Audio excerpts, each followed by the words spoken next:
Uh, so about the GENPATH, which is an acronym for the life course perspective on the gendered pathways of exclusion from social relations in later life and its consequences for health and well-being.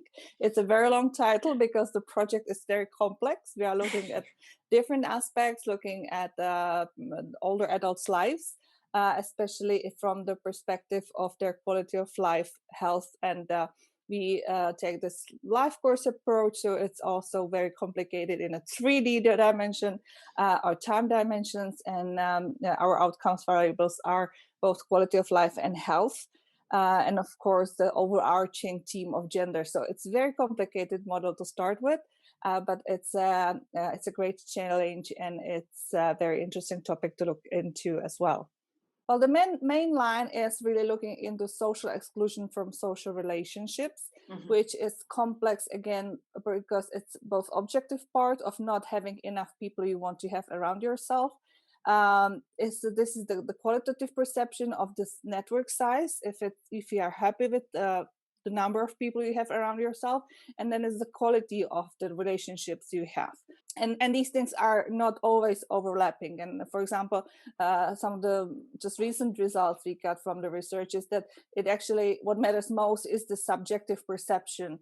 You don't have to have too many people around yourself, but if you are happy with that, that's also will affect the quality of life you have. So it is going back to the social actors and their perception, which seems to be very important.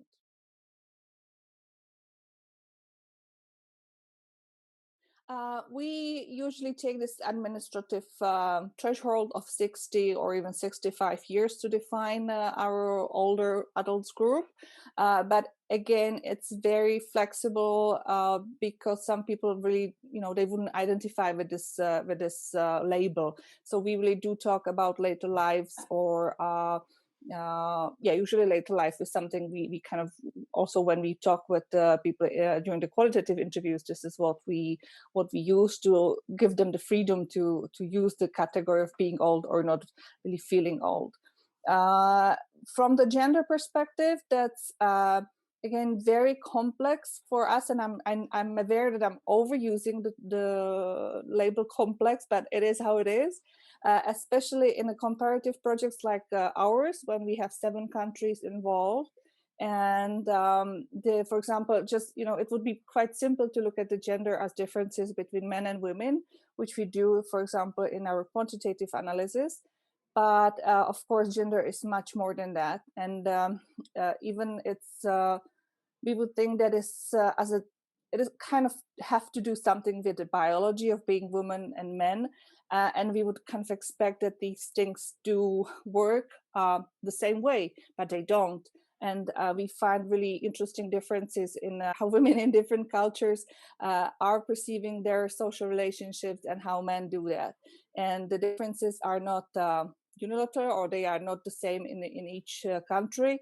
And sometimes these results differ for different studies, because you also do a secondary analysis, and we are able to compare our results with previous studies.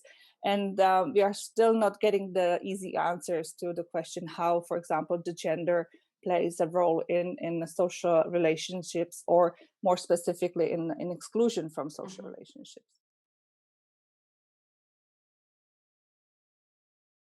The plan was to have kind of mixed methods approach, to really look at to have the secondary analysis of the data that are already available. That was challenging itself because, of course, not all the countries involved in our consortium have the same data sets available.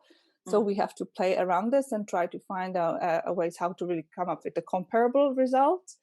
And there we are looking at the antecedents of the social exclusion from social relationships and the results of having this experience. So these are the 2 big work packages, and what we are kind of adding to this are the qualitative interviews that we that we planned very very eagerly. And of course, the COVID situation did kind of change the way of doing things, especially with older people.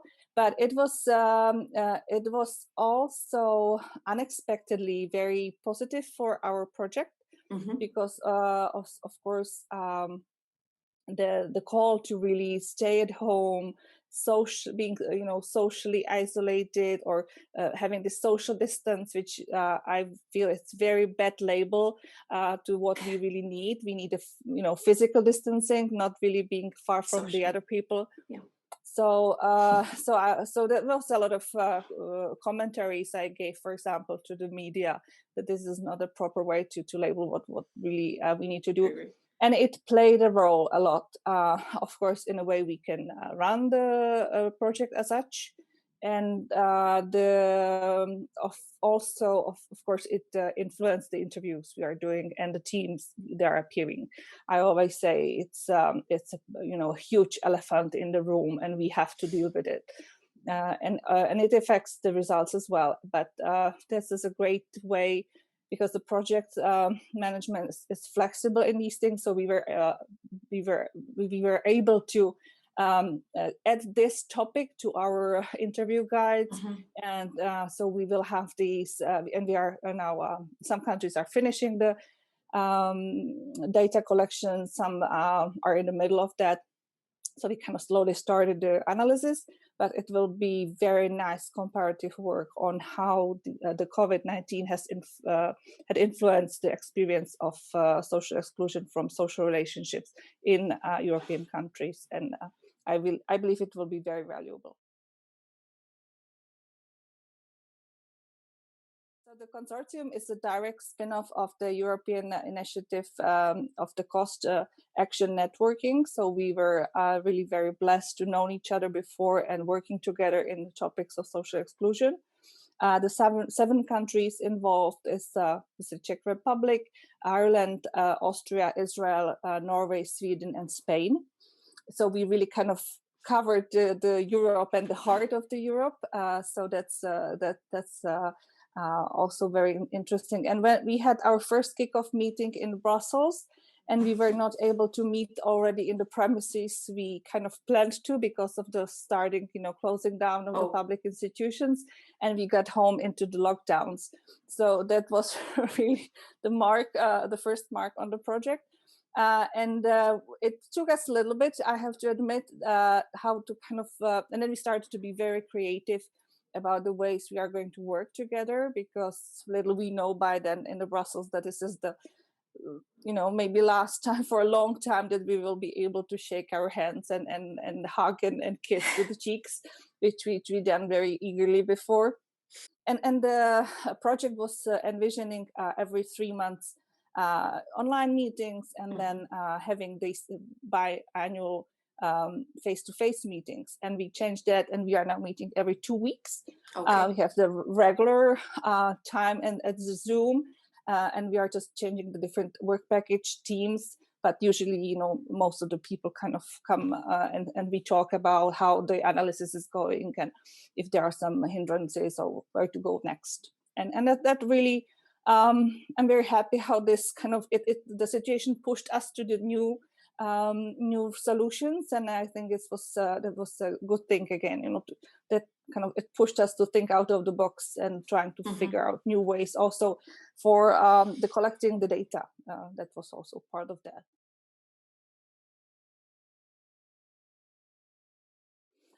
No, it's really collaborative in a way that we are all going in the same direction.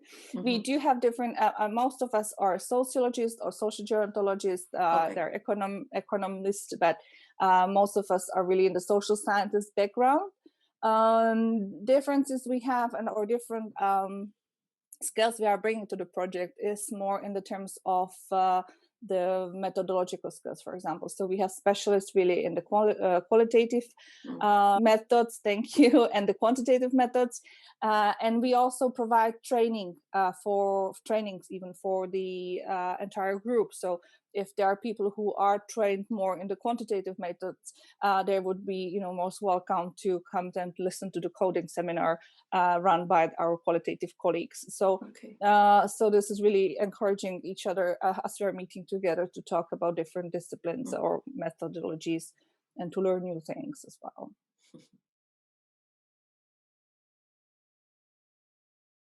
It is soon in a way that that we are not really at the end of the project because of the delay also caused by the COVID-19 and our delayed start with the qualitative interviews collection and the change of method. Of course, we hope that we will arrive at some results, but a bit later than we planned.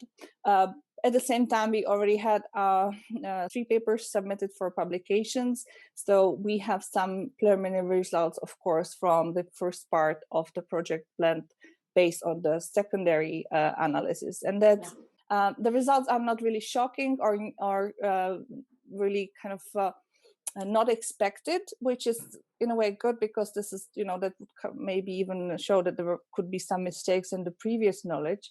And that's really not happening. What we are adding to the field, it's really looking at the long-term effects of social exclusion from social relationships. And we still have to look at one of the main parts we were defining, and that's for example, the health outcomes and the quality of life outcomes. So we already kind of know or confirm what we expected, that the perceived quality of the network of the relationships you have will affect your quality of life. And what is interesting, that it will affect men and women in a kind of same direction. So there's a lot of discussion about if men and women have different approaches to social networks, and it seems that not really so much as we were thinking before. And what is kind of also interesting, and this is really preliminary result from the qualitative interviews, that a lot of time this is really a lot of people feel lonely. That is part of the social exclusion from the social relationships, but it is the loneliness maybe called emotional one or situational one that we would normally find, for example, in carers, that you have this feeling that you are alone in the world because nobody is able to understand you or help you because they are not in the position that you are. They are not in your shoes, so to speak. So, and this is really often coming up, this type of, they have families and they have sometimes partners, but often when you are widowed or widower, that will affect your feeling of loneliness a lot, despite being still, having friends and even attending some of the first interviews we've done were with people who are attending these community centers, for different educational activities or, just having a coffee, but they would still feel lonely in this deep feelings of not being heard or seen or understood. So it's, as I said, it's a complex, not really having the people, because they are kind of the first, you need to have people just to have your relationships. That's the quality of the relationship and the closeness, for example. And then this is this kind of really deep feeling of being seen, for example. And that's something that's again COVID has kind of deepened because people feel estranged, and also the limitation. Just to share maybe one of the examples, nearly 80 years old man who had very good life, and in his words, I had it all. He was really, well positioned and having 2 sons and a wife.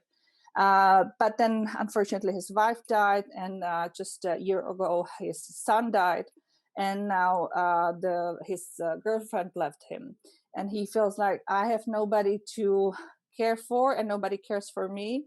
And the children, or the left son lives very far away. And he says, now I don't have any opportunity to meet new people, and I'm so alone. Because just, otherwise he would go out and maybe hang out in the pub, or, he would try to meet new girls, so to speak. But this is not possible now. And he sees he said, I don't see the end of it. And so this is very, very harsh. Like how do you are going to plan for even meeting new people?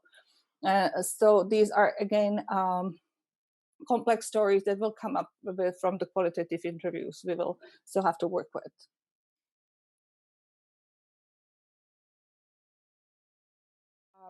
The third big part of the project, of course, is the application. And we plan 2 of these types. And first is the like a pilot lesson for high school students, really to talk with them about how during the life the relationships are, built up and evolving. And the second one is really policy interventions and collecting the policies that are available and kind of proposing a new one. So this is one of the big challenges still ahead of us, like how these very scientific and regression models results to translate them into policy points. And we promise that, and we will do our best to really come to this conclusion, but this is something still to be done.